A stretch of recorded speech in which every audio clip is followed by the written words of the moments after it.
Hello, bachcha, let's read the question. A perfect gas goes from state A to state B by absorbing 8 into 10 to the power 5 joule of heat and by doing 6.5 into 10 to the power 5 joule of external work. It is now transferred between the same two states in another process in which it absorbed 10 to the power 5 joule of heat.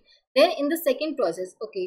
The perfect gas हमारी state A से B जा रही by absorbing 8 into 10 to the power 5 joule of heat. ठीक है, तो process A to B में जो हमारी डेल्टा क्यू है that is given as 8 into में 10 टू द पावर 5 जूल. ठीक है, बाय डूइंग जो कितना वर्क करिए 6.5 इंटू में 10 टू पावर 5 जूल. तो delta W that would be equals to 6.5 into में 10 टू पावर 5 जूल.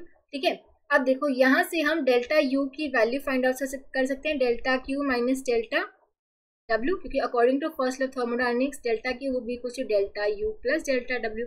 राइट, अब डेल्टा क्यू की वैल्यू 8 इंटू में 10 to power 5 minus delta W, तो ये आ जाए आपके पास 1.5 इंटू में 10 पर 5 जूल. ठीक है, चेंज इन इंटरनल एनर्जी ये आ गया. अब आगे दे रखा है कि it is now transfer between the two same states in another process in which the it absorb 10 पर 5 जूल ऑफ हीट. ठीक है, अब दोनों सेम स्टेट हमारे सेम ही है, पर दूसरा प्रोसेस हो रहा है जिसमें वो 10 पर 5 जूल ऑफ हीट एब्जॉर्ब कर रहे हैं. ठीक है, अब स्टेट सेम है तो यानी कि डेल्टा यू इस प्रोसेस में यही रहेगा 1.5 इंटू 10 पर 5 जूल, क्योंकि जो इंटरनल एनर्जी होती है वो स्टेट पे डिपेंड करती है. राइट, पाथ पे डिपेंड नहीं करती, तो सिर्फ स्टेट पे डिपेंड करती है. तो अगर आपके स्टेट सेम है तो चेंज इन इंटरनल एनर्जी आपका यही रहेगा. राइट, और डेल्टा क्यू इस केस में क्या दे रखे हैं, कितनी हीट एब्जॉर्ब कर रहा है 10 टू द पावर 5 जूल. ठीक है, प्लस 10 पर 5 जूल ऑफ हीट होगा बिकॉज हीट एनर्जी एब्जॉर्ब हो रही है. ठीक है, अब देखो हमें निकालना है कि सेकंड प्रोसेस में वर्क डन क्या होगा. तो delta Q would be equals to delta U plus delta W. तो delta W would be equals to delta Q minus delta U. Delta Q के आपके पास क्या है 10 पर 5 जूल और डेल्टा यू हमारे पास 1.5 इंटू में 10 पर 5.